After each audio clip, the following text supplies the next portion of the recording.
আসসালামু আলাইকুম গাইস, আশা করি সবাই ভালো আছেন। আমার এই ভিডিওটি যে যেখান থেকে দেখছেন সবাইকে জানাই আন্তরিক ভালোবাসা। তাই চলুন সবাই মিলে গাছ রোপণ করে সুন্দর একটি দেশ গড়ে তুলি। আমার আপনার সবার দায়িত্ব সুন্দর একটি দেশ গড়ে তোলার। আমি যেখানে আজকে গাছগুলো রোপণ করতেছি এই জায়গাটার নাম হলো সাভার কুটঘাটের অপোজিটে পানপাড়া তৈরি করেছে তারা। পাশাপাশি এই পাশে অলরেডি পেয়ারা গাছের চারা রোপণ করেছে। মাশাআল্লাহ, যাক, পেয়ারা গাছের চারাগুলা উঠেছে অনেক সুন্দরভাবে। তো কলা গাছগুলা, এগুলা কি কলা জানা আছে? দেখে তো মনে হচ্ছে সম্ভবত বড় জাতের কলা, মানে বিচি কলা কিংবা, হ্যাঁ, এরকমই মনে হচ্ছে। পড়ে যাচ্ছে না।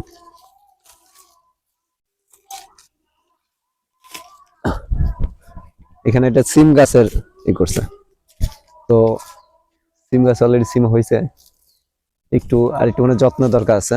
এই যত্ন করে কে, দেখশন করে কে? এটা আব্বু করে, আম্মু করে। আচ্ছা আচ্ছা, আঙ্কেল আন্টি দুইজনই যত্ন করে। গাছটা একটু এখানে পানি দিতে পরে সমস্যা নেই, দিয়ে নেবে না? দিয়ে দিও ভাই। দিয়ে দেবেন না, সমস্যা নেই। তা আর কি চারা দিব? ওইটা তোমার কটবেল আর জলপাই। কটবেল আছে দুইটা, একটা দিয়ে যায় এখানে। মানে এখানে তো বাড়ি করার তো চিন্তা ভাবনা নাই এখন, তাই না? করবে না পরে? বাড়ি করলে যেটা স্থায়ী গাছ ওইটা দেওয়া যাবে না।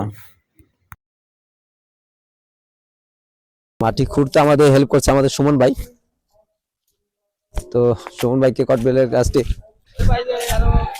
আগিয়ে দিয়েছে। আসসালামু আলাইকুম ভাই, আপনার বাসা কোথায়? একটু ভিতরে? ঠিক আছে, যাইতে হবে, সমস্যা নাই। এই চারাটি রোপণ করে আসতেছে ভাই। তো চারাগুলো রোপণ করার মাঝে আরেকটি ভাই আসছে। তো ওনার বাসা নাকি একটু ভিতর সাইডে।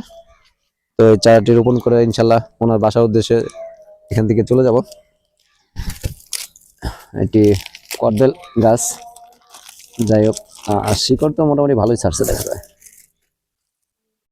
ওকে, মাটি আরে বেশি খোঁড়ার দরকার নাই, থাক থাক অমনি থাক, খালি মাটির বসে। ওই পাশে দুটো লাগাই দে। কোন পাশে? এই খাটটা আছে না? নেক্সট টাইম আবার আসবো, সমস্যা নেই। আচ্ছা।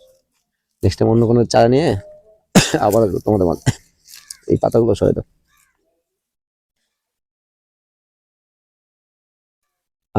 যদি একটু হেলে যায় তাহলে একটু সাপোর্ট দিয়ে দিও, ঠিক আছে? তো গাছ এখানে গাছ লাগানো সমাপ্ত হইলো। এখানে কটবেল গাছটি দিয়েছি, ওখানে কাঁঠাল গাছের চারা দিয়েছি। তো ভাইয়া, তুমি এখানে চারাগুলো একটু মোটামুটি ভালোই যত্ন নাও, পাশাপাশি পড়ালেখা করো। তো লেখাপড়া করো, আর আমাদের উদ্দেশ্য হলো গাছ লাগান, পরিবেশ বাঁচান। পরিবেশ বাঁচানোর জন্য তোমার যে স্কুল বা কলেজ, স্কুলে যাও সম্ভবত, কোন ক্লাসে? ক্লাস 9-এ। তোমার যে সব ফ্রেন্ড সার্কেল গুলো আছে ওনাদেরকে বলবা গাছ রোপণ করার জন্য। গাছ লাগান, পরিবেশ বাঁচান। ওকে, ধন্যবাদ।